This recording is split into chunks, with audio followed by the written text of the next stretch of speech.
আজকের গল্প ভূত। লিখেছেন অরুণ দেব। ঘটনা বুক ফুলিয়ে বলল, আমি কলকাতার ছেলে, তোদের মতো গেঁয়ো নই যে ভূতে বিশ্বাস করব। ভূত টুত যদি থাকতই তবে এতকালে কি একটাকেও দেখতে পেতাম না। গোবিন্দ বলল, কি করে দেখবে খোদনাদা? ভূতেরা তো কলকাতায় বেশি থাকে না, গায়েগঞ্জেই ওদের আস্তানা। আমাদের এই গায়ে কবরখানার ভেতরে আর শ্মশানের ধারে আমি নিজের চোখে ভূত দেখেছি। ঘটনা বলল, তোর মুন্ডু দেখেছিস? ওসব হলো মনের ভুল। ভুল নয় ঘটনাদা, আমি একা নই, আমাদের গাঁয়ের অনেকেই ভূত দেখেছে। কবরখানায় শ্মশানে শুধু নয়, কোনো কোনো ভূত গাছেও থাকে। দক্ষিণ পাড়ায় পুরো মন্দিরটার পাশে যে তেঁতুল গাছ আছে, সেই গাছেও ভূত আছে। বিশ্বাস না হয় তোমার পিসিমাকে জিজ্ঞেস করো। পিসিমা দেখেছে? নিশ্চয়ই। শুধু পিসিমা নয়, পিসিমার শ্বশুর একদিন ওই তেঁতুল গাছের তলা দিয়ে আসছিলেন, তাকে ভূতে তাড়া করেছিল। গায়ে সবাই সে কথা জানে। ভূতের তাড়া খেয়ে পিসিমার শ্বশুর অজ্ঞান হয়ে গিয়েছিলেন। ভীতু লোকেরা অমন অজ্ঞান হয়ে যায়। আমি ভূতে বিশ্বাস করি না, ভয়ও পাই না। এখন তুমি ওই তেঁতুলতলা দিয়ে আমার মাসির বাড়িতে যেতে পারবে? খুব পারবো, আমি তোদের মতো ভীতু নই। বেশ, তবে রওনা হও। তেঁতুল গাছের তলা দিয়ে যেতে হবে কিন্তু। অবশ্য মাসির বাড়িতে যাবার অন্য কোনো পথও নেই। মাসির বাড়ি চেনো তো? চিনব না কেন? সেদিন তো পিসিমার সঙ্গে তোর মাসির বাড়িতেই গিয়েছিলাম। সে তো দিনের বেলা, দিনে তো গাছে ভূত থাকে না, ওরা থাকে রাত্রে। যদি সত্যি যেতে পারো তবে আমি তোমায় 10 টাকার রসগোল্লা খাওয়াবো। 10 টাকার রসগোল্লা? সে তো আমার কাছে এক টিপ নস্যি। ঠিক আছে, রসগোল্লা রেডি রাখিস, যাচ্ছি। আমার বুকের ছাতি 38 ইঞ্চি, নিয়মিত ব্যায়াম করি, কাউকে ভয় পাই না। ভূতই আমাকে দেখে ভয় পেয়ে যাবে। চলি। তোদের মতো কাপুরুষদের ভয় ভাঙানো দরকার। ভূতকে যদি দেখতে পাই তবে তার কান ধরে টেনে নিয়ে আসব। কথা শেষ করে ঘটনা উঠে দাঁড়ালো। বুকের ছাতি ফুলিয়ে বার কয়েক তাতে থাপ্পড় মেরে নিজেকেই যেন উৎসাহিত করল। তারপর বলল, আমি যে যাচ্ছি পিসিমাকে জানাস না, মেয়ে মানুষ তো ঘাবড়ে যাবে। আমি যে কত সাহসী ছেলে তা তো জানে না। চলি, গুড নাইট। খোদনা যে সত্যি তেঁতুলতলা দিয়ে যেতে রাজি হবে তা গোবিন্দ আগে ভাবতেই পারেনি। ঘটনাকে দরজার দিকে এগোতে দেখে ক্ষণকাল অবাক হয়ে তাকিয়ে রইল। তারপর বলল, তুমি যে সত্যি মাসির বাড়ি যাচ্ছ তার প্রমাণ কি করে পাবো?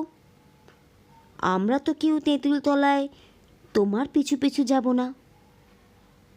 তুই কি ভাবছিস আমি এদিক ওদিক ঘুরে ফিরে এসে বলবো তোর মাসির বাড়ি থেকে ঘুরে এলাম? ওরে, আমরা কলকাতার ছেলে, তোদের মতো ভয় মরি না। কি প্রমাণ চাস? দাঁড়াও 1 মিনিট বলে গোবিন্দ ঘরের টেবিলের উপর থেকে একটা বই নিয়ে এসে বলল, এই বইটা তুমি মাসিকে দিয়ে এসো।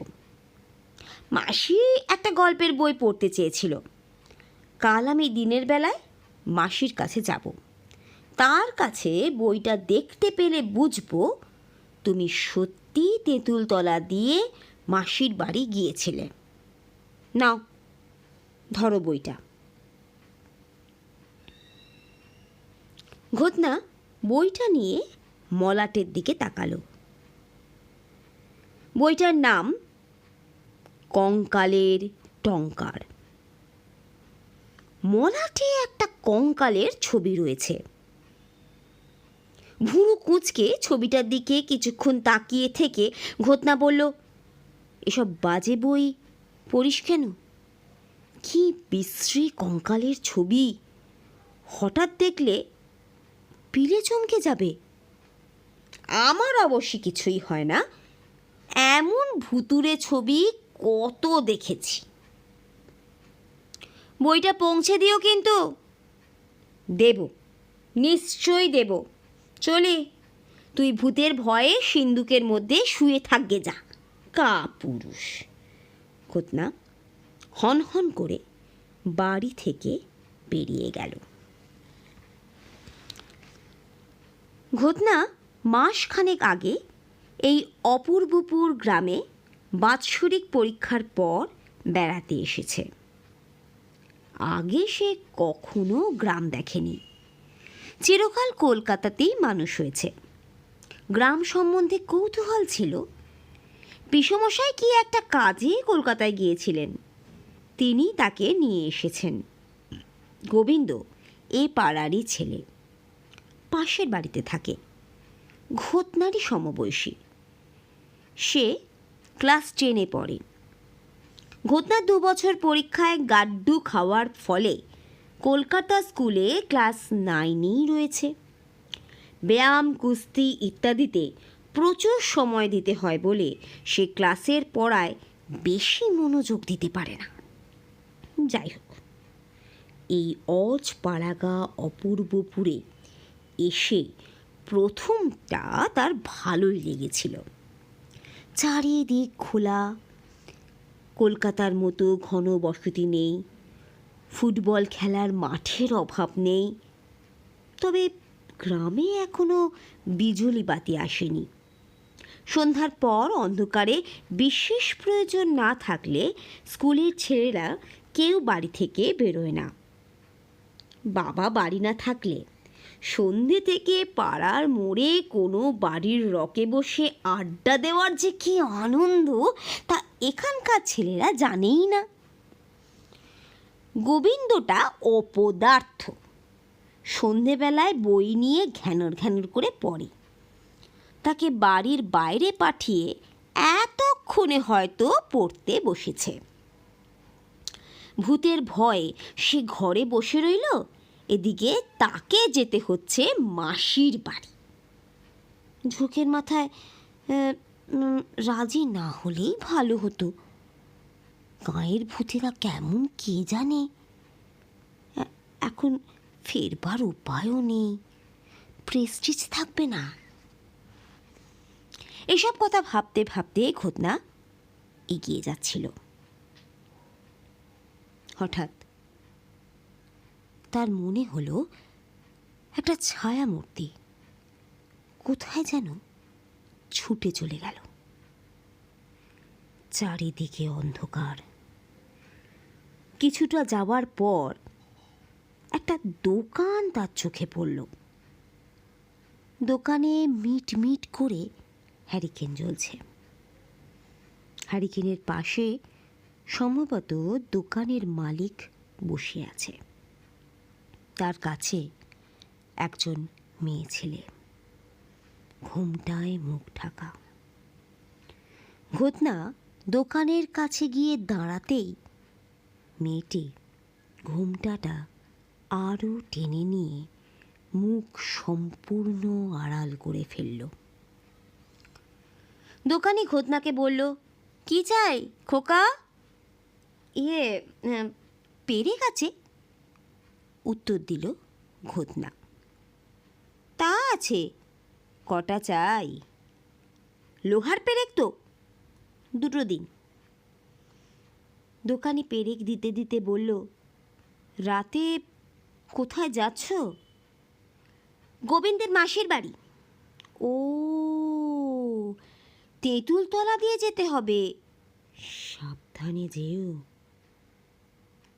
কেন সাবধানে যেতে যাব কেন?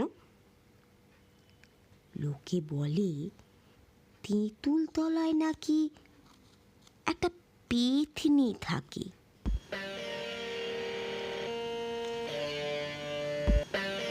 কিছুক্ষণ আগে ওদিক থেকে একজন লোক এসেছিল।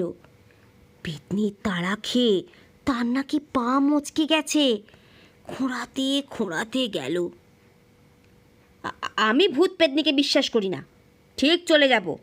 আমার সঙ্গে টর্চ আছে, পথ দেখে যাব। আমরা কলকাতার ছেলে, ভূতের ধার ধারি না বলে ঘটনা আবার এগিয়ে চলল। পথে লোকজন নেই। এদিক ওদিক তাকিয়ে ঘটনা লোহার পেরেক দুটো দাঁতে চেপে ধরল। সে কোথায় যেন শুনেছিল লোহাকে ভূত পেতনিরা ভয় করে। টর্চের আলো ম্রিয়মান হয়ে এসেছে। ব্যাটারি যে ফুরিয়ে এসেছে তা কে জানতো, তবু জ্বলছে তাই রক্ষে। অন্ধকার যেন ক্রমশ ঘন হয়ে আসছে। এদিকটা গাছগাছালি বেশি বলেই হয়তো অন্ধকার এত জমাট বেঁধেছে।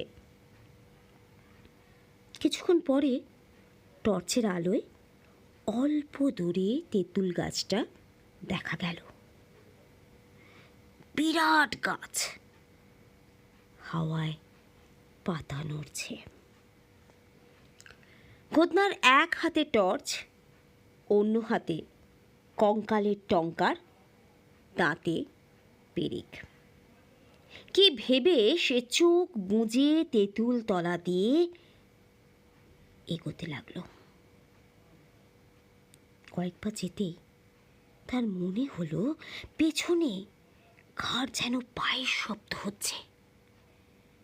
সে দ্রুত পায়ে চলতে লাগলো।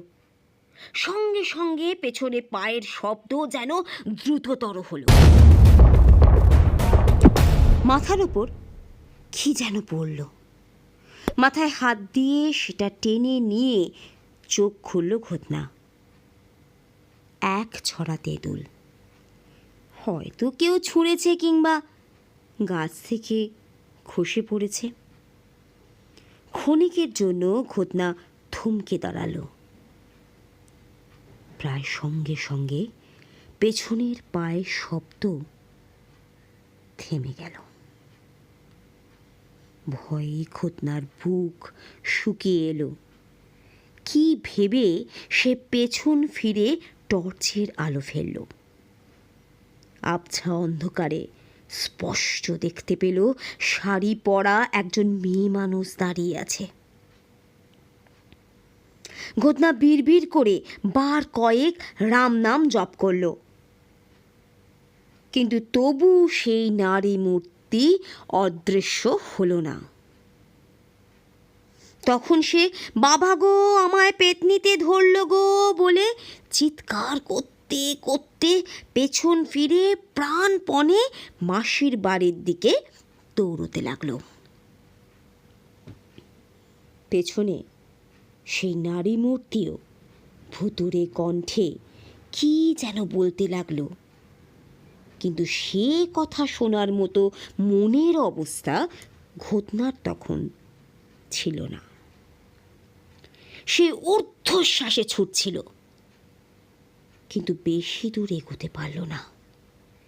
সেই পেতনি যেন হাওয়ায় উড়ে কিংবা তার থেকে দ্বিগুণ জোরে ছুটে এসে ঘটনার কাছে পৌঁছে তার পথ রোধ করে দাঁড়ালো। ঘোমটায় তার মুখ অনেকটা ঢাকা রয়েছে বটে, কিন্তু শাড়ির আঁচল হাওয়ায় উড়ছে। সে নাকি সুরে কি যেন বলতে যাচ্ছিল। তার আগেই ঘটনা থরথর করে কাঁপতে কাঁপতে বলল, আমার ঘাড় মোটকে রক্ত খেও না। তোমার নাম বলো, আমি কথা দিচ্ছি গয়ায় গিয়ে তোমার নামে পিণ্ডি দেব। গয়ায় পিণ্ডি দিলে প্রেতাত্মার মুক্তি হয়, তুমি আর পেতনি থাকবে না। নাম বলো। পেতনি ঘোমটা সরিয়ে বলল, আমার নাম গোবিন্দ। ঘটনা থ হয়ে কিছুক্ষণ গোবিন্দের মুখের দিকে তাকিয়ে রইল। সে যেন নিজের চোখ দুটোকে বিশ্বাস করতে পারছিল না। গোবিন্দ ততক্ষণে শাড়ি খুলে ফেলেছে। শাড়ির আড়ালে ঢাকা তার হাফ প্যান্ট ও শার্ট বেরিয়ে পড়েছে।